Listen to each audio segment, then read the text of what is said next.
every year because of this and anything else. What's the last part of the turkey to be done? Does anybody know? The thigh, because why? It's the thickest part. Grazing chicken. It's not the biggest, the breast is bigger. It's on the inside.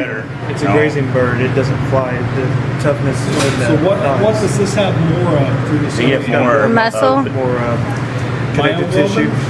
Myoglobin. Myoglobin. That's what we're looking for. That's the answer I'm looking for. Myoglobin. That's what separates white meat from dark meat. It's myoglobin.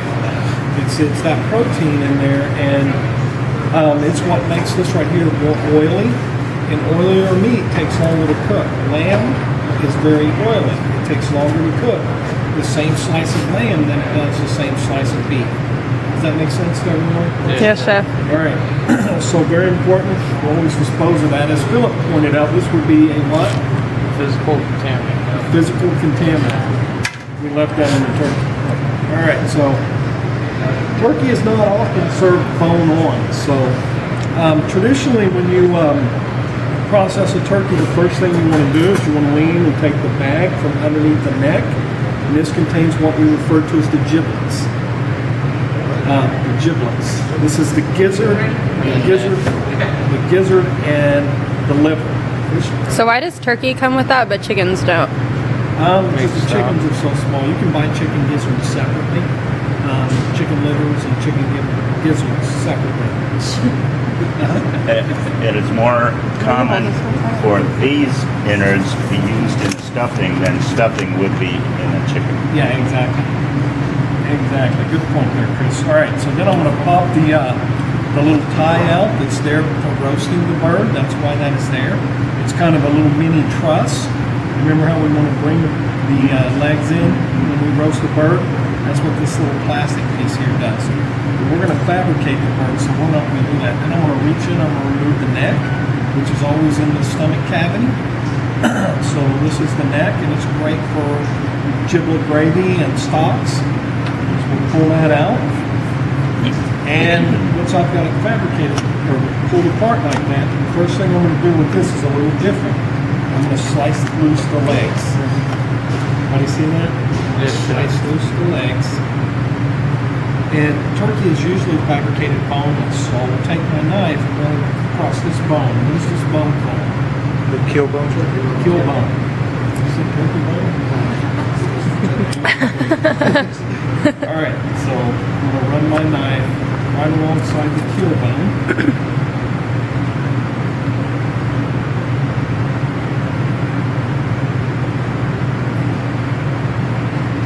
So, I'm going to remove the rib cage. Just like so.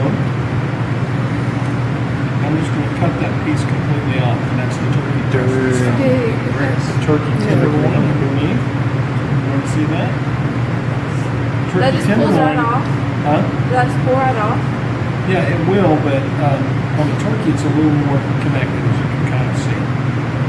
But we'll leave that on there for now. And that is one turkey breast, and then we'll take the knife and go right up against the keel bone again. Some good chicken. Underneath the ribs. And straight down. The idea is to get the most of the meat as you possibly can. Here's the other breast. Do you still use French cuts on turkeys? Could you still use French? The legs on here, yes. But not the breast. You could with the breast hot salt, and you can treat it just like a chicken. So the next process is just removing the wing. Just I'll pull that off. Imagine turkey wings. Fold it behind each other. So.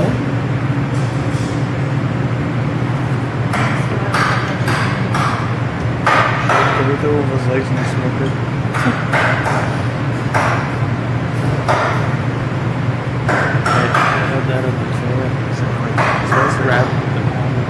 Alright, so moving the thigh, and I'm going to dump all this extra liquid out.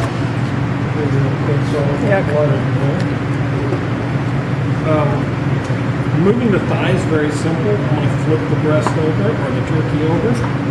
take my knife and I'm going to cut all the way to the spine and then inward. And I'll pop the knuckle loose and slice straight across. And that's going to remove the leg and the thigh. Do the same thing on the other side. Straight down, in, and pop it out. That is really brutal. And this is the turkey carcass. This is what I would reserve for stock.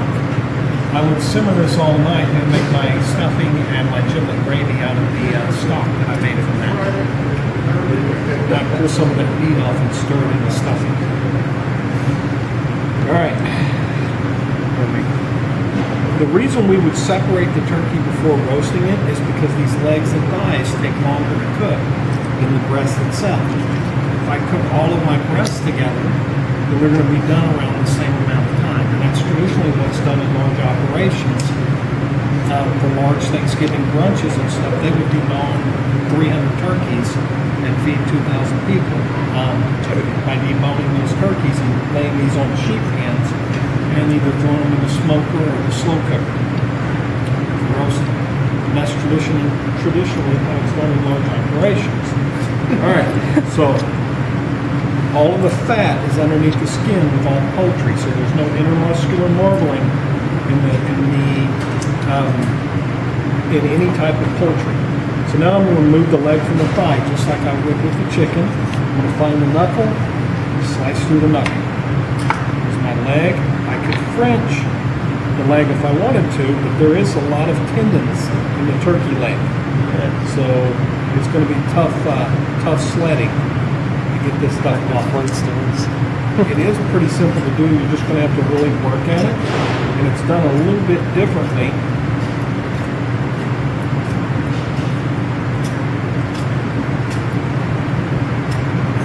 Than say the chicken itself. That's how turkeys always look in cartoons. So that's how they always look in cartoons, with the bones sticking out like that. They always look Frenched.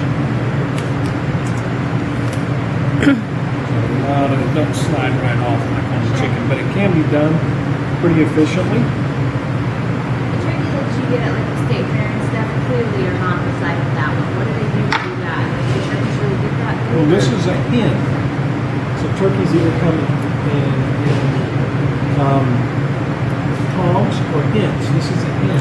Toms are going to be a smaller bird. These are traditionally 12 to 15 pounds each. A tom can be anywhere from 20 to 35 pounds. So it's not going to make them on steroids. No, it's just they're serving you a tom. The bigger legs are toms. Does that make sense? You're saying Tom? What are you saying? Tom? Tom, T-O-M. Tom. There's Like toms bread. and hens. And the hens are the small ones. If you get a small turkey like this, it's a hen. If you get a large one, it's a tom. So the male species is larger than the female species. Does that make sense? Yes, chef. All right. So, to remove the thigh bone, it's traditionally removed when you bake it. That way, all you have to do is pull it out and you can just slice it. So, same way that we removed the thigh bone from the chicken yesterday, we cut around the bone. Pretty simple. And I go up underneath the bone and I just slice it loose. And I reserve that for stock. Then I can tie this, and when it cooks, I can slice it and get nice clean slices. Does that make sense? So dark meat, you put it with the white meat. Yeah. Remember, extend the leg, find the knuckle, and slice right through it. You can French the turkey legs if you'd like. But we really don't have enough of them to go around, so we have a total of 4 birds. So, but if somebody wants to French those, you can definitely French them. It's good practice. All right.